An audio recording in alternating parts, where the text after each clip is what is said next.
Hello बच्चों, good morning. Previous lecture में आपने डिस्कशन किया था किसकी? इलेक्ट्रिक फील्ड इंटेंसिटी की, यानी कि आपने बात किया था किसकी? वैद्युत क्षेत्र तीव्रता की।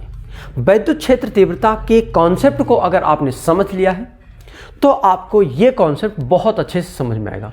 अगर आपने ये कॉन्सेप्ट नहीं समझा है तो प्रीवियस लेक्चर जरूर देखिएगा, मिस ना करें। बहुत गजब कॉन्सेप्ट, बहुत प्यार से स्मूथली 10 मिनट में हमने क्या इलेक्ट्रिक फील्ड इंटेंसिटी यानी वैद्युत क्षेत्र की तीव्रता को समझाया है। अब हम बताएंगे आपको कि किसी बिंदु आवेश के कारण वैद्युत क्षेत्र की तीव्रता क्या होगी। अगर कोई पॉइंट चार्ज हो तो उसकी वजह से क्या होगा वैद्युत क्षेत्र की तीव्रता, यानी electric field intensity due to a point charge. किसी एक बिंदु आवेश के कारण वैद्युत क्षेत्र की तीव्रता हम फाइंड आउट करना चाहेंगे। वैद्युत क्षेत्र की तीव्रता के कॉन्सेप्ट में थोड़ा सा हम एवरेज में बोलना चाहेंगे विद इन 30 सेकेंड। आपने देखा था एक फार्मूला मिल गया था, vector E equal to vector F upon Q naught, ये मिल गया था। आपने देखा था ये एक सदिश राशि है। क्या देखा था आपने कि यह एक वेक्टर क्वांटिटी है। आपने ये भी देखा था इसका SI यूनिट होता है न्यूटन पर कूलाम। क्या होता है? न्यूटन पर कूलाम। और आपने इसका डायमेंशनल एनालिसिस निकाला था प्रीवियस लेक्चर में, mLT के पावर -3 A की पावर -1। इतनी चीजें आपने पढ़ रखा है। अब थोड़ा सा हम किसी पॉइंट चार्ज के कारण देखेंगे। चलो देखते हैं। एक कोई चार्ज है Q और ये किसी ऐसे डाइलेक्ट्रिक माध्यम में रखा है जिसका कोई परावैद्युतांक जो है, डाइलेक्ट्रिक कांस्टेंट जो है उसका K है मान लीजिए, और इससे स्मॉल r डिस्टेंस पर कोई पॉइंट चार्ज, या पॉइंट चार्ज की नहीं बोलो, टेस्ट चार्ज, कोई टेस्ट चार्ज Q नॉट रखा हुआ है। कितनी दूरी पर? r दूरी पर। ध्यान से देखना इसको। अगर हम आपसे पूछें कि r दूरी पर अगर ये रखा हुआ है क्या कोई पॉइंट चार्ज, तो इसके लिए क्या होगा? जल्दी बताओ, फोर्स क्या होगा जो Q नॉट पर एक दूसरे पर ये आरोपित करेंगे? जल्दी बोलो। वो एक फोर्स होगा F equal to 1/4 pi epsilon naught. Dielectric constant है इसलिए K ले लेना, और ये हो जाएगा Q नॉट अपान डिस्टेंस का स्क्वायर। सही है। अगर हम थोड़ा सा कॉन्सेप्ट आपको बात करें तो Q नॉट को हम इधर ला सकते हैं, यानी कि F by Q naught equal to 1/4 pi epsilon naught K Q upon R square. सही है, कोई दिक्कत नहीं आता। अब इस चीज को ध्यान से समझो।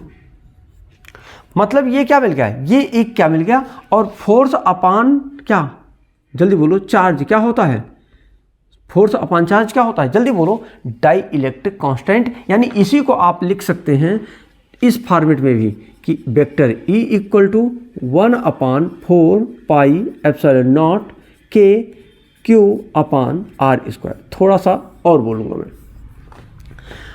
इस K को अगर मैं मान लूं कि ये वायु में है, वो माध्यम जो है वायु मान लें या निर्वात मान लें, तो ये dielectric constant K equal to क्या हो जाएगा? 1।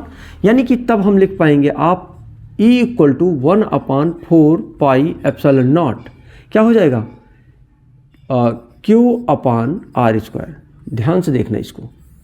सही है ना? इसका मतलब आप देख रहे हैं कि ये जो डाइलेक्ट्रिक कांस्टेंट है वो E इक्वल टू आ गया 1/4 pi epsilon naught Q into R square. कोई दिक्कत? अगर आप चाहें तो इसको एक वेक्टर के किसके फॉर्मेट में लिख सकते हैं? वेक्टर के फॉर्मेट में अगर आप लिखना चाहें, या यूनिट वेक्टर के फॉर्मेट में लिखना चाहें, तो आप लिख सकते हैं E इक्वल टू क्या हो जाएगा? 1/4 पाई एप्सिलॉन नॉट। Q तो Q है, ऐसे रहेगा। R स्क्वायर भी ऐसे रहेगा, और ये जो R है वो क्या हो जाएगा? इसको इंटू यूनिट वेक्टर लिख सकते हैं। क्यों? क्योंकि अगर याद हो आपको, A unit vector equal to होता है vector A upon magnitude of vector A। याद आया?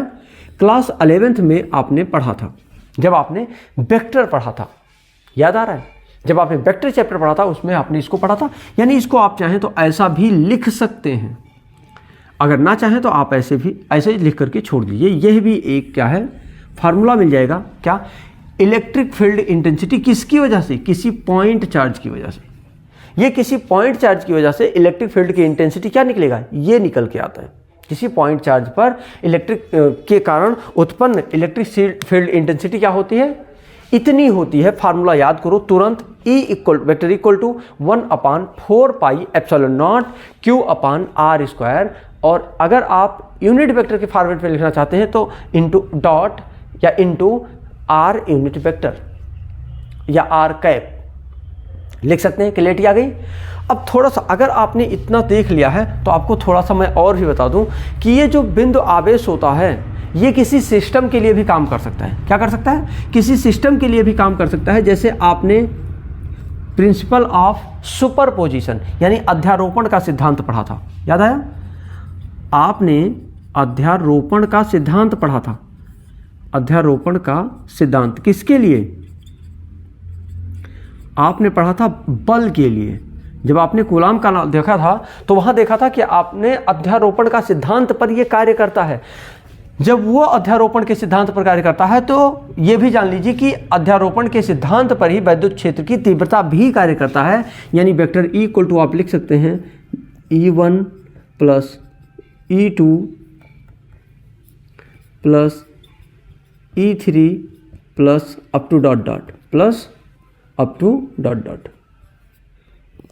n चार्जेज के लिए क्या होगा, प्रिंसिपल ऑफ सुपरपोजिशन, यानी कि वैद्युत क्षेत्र की तीव्रता भी निकाल सकते हैं अलग अलग चार्जेस के लिए। जितने चार्जेस होंगे उतने क्या होंगे, इलेक्ट्रिक फील्ड की इंटेंसिटी निकलेगी। और इनको आप क्या कर सकते हैं, ऐड कर सकते हैं। जैसे आपने क्या पढ़ा था, बल के लिए पढ़ा था, किसी सिस्टम के लिए पढ़ा था, किसी निकाय के लिए पढ़ा था। उसी तरीके से आप किसी निकाय के अगर आप चाहें तो E निकाल सकते हैं, किसी निकाय का E निकाल सकते हैं। क्या, यानी कि वैद्युत क्षेत्र की तीव्रता। मान लीजिए एक एग्जांपल के लिए समझा देता हूं कि मान लीजिए आपके पास कोई पॉइंट चार्जेस हैं, ऐसे कोई निकाय है ऐसा, और उस पर कोई पॉइंट चार्ज Q रखा है और इसके Q1 डिस्टेंस, Q0 डिस्टेंस पर, फिर Q1 डिस्टेंस पर, Q2 डिस्टेंस पर, Q3 डिस्टेंस पर, Q4,